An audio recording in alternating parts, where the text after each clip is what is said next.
మన రక్షకుడైన యేసుక్రీస్తు నామములో అందరికీ వందనాలండి. ఈరోజు దేవుని మాటలు ద్వితీయోపదేశకాండము 4వ అధ్యాయము 31వ వచనము. నీ దేవుడైన యెహోవా కనికరము గల దేవుడు గనుక నిన్ను చెయ్యి విడువడు. కొంతమంది ఇలా ఆలోచిస్తారు, నేను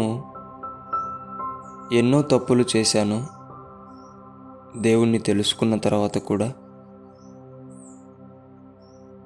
ఆయనను విడిచిపెట్టేసి వెళ్ళిపోయాను, వేరే వాళ్లకు నేను నమస్కరించాను, ఇప్పుడు నన్ను ఆయన అంగీకరిస్తాడా?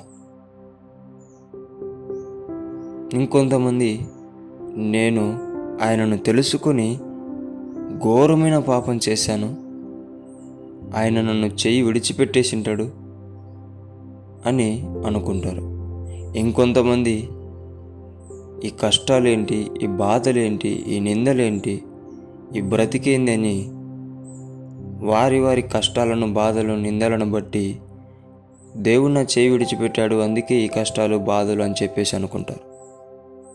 అందరితో దేవుడు ఒకటే మాట చెప్తున్నాడు, ఆయన కనికరము గలవాడు.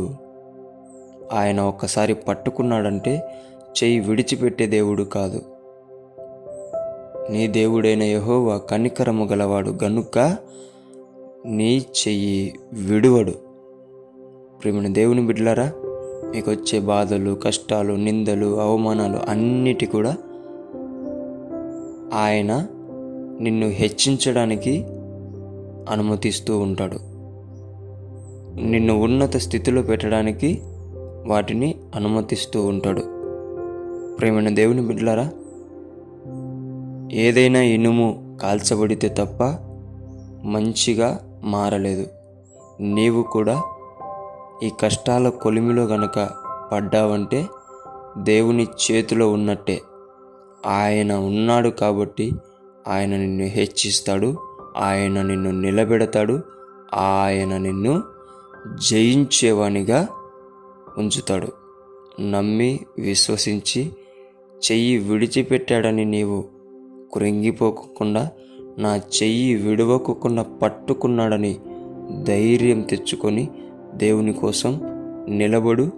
ఆయనలో ఉండి ప్రార్థించు, వాక్యం ధ్యానించు, ఆయన ఆత్మీయ సహవాసం మానుకోకుండా చివరి వరకు ఆయనతో ఉండు. దేవుడు నిన్ను చెయ్యి విడువలేదు, పట్టుకొని ఉంటున్నాడు. కాబట్టి నీవు కూడా ఆ చెయ్యిని చిన్న చిన్న అనుమానాల చేత, చిన్న చిన్న కష్టాల, బాధల చేత విడవకోకుండా, దేవునికి దూరం అవ్వకోకుండా దగ్గరగా ఉండాలని దేవుని పేట మనవి చేసుకుంటున్నాను. దేవుడి మాటలను దీవించునుగాక. ప్రార్థించుకుందాం. యేసయ్యా, నీకు వందనాలైనా. ఎవరైతే నీ బిడ్డలు నువ్వు చేయి విడిచిపెట్టావని బాధపడుతూ ఉంటున్నారో వారితో మాట్లాడిన దేవా నీకు వందనాలు. వారి చెయ్యి పట్టుకున్నందుకే నీకు వందనాలు. నీవు కనికరము గల దేవుడవు ప్రభువా. వారిని అందరినీ బలపరచమని, స్థిరపరచమని యేసు నామములో ప్రార్థిస్తున్నాం తండ్రి. ఆమేన్.